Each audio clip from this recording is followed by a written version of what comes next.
আমি এখন আটা মাখছি, তাই ভাবলাম আপনাদের সাথে একটু শেয়ার করি। অনেকেই জানে না, আবার অনেক ব্যাচেলাররা রয়েছে যারা আটা মাখতে পারে না, তাদের জন্য ভেবেই আমি এই ভিডিওটা করছি। এই বাটি 2 বাটি আটা নিয়ে নিয়েছি এখানে, আর অল্প নুন দিয়ে দিচ্ছি। আটাটা একটু মিশিয়ে নিই নুনের সাথে ভালো করে। এবার অল্প অল্প জল নিয়ে মাখতে হবে। অল্প জল নিয়ে আগে এরকম ঝুরঝুরা করে সব আটাটা মাখতে হয়, তারপরে প্রয়োজন অনুযায়ী একটু জল দেবো আবার। এবার ভালোভাবে মাখতে হবে।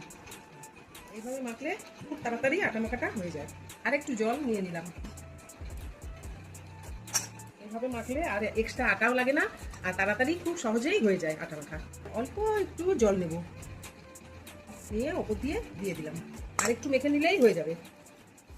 এই যে একটু এরকম করে ঠেসে মাখতে হবে। এই যে আটা মাখা হয়ে গেছে, কি সুন্দর দেখুন। আর আমার হাতেও লাগেনি কিছু না, দেখুন ঝটপট হয়ে গেল আমার আটা মাখা। একদম রেডি, একদম সফট দেখুন, একদম সফট। যদি টাইম থাকে তাহলে 10 মিনিট রেখে দেবেন ঢেকে, তাহলে দেখবেন লুচিটা আরও সফট হবে। ভালো লাগলে লাইক, শেয়ার, কমেন্ট আর সাবস্ক্রাইব অবশ্যই করবেন।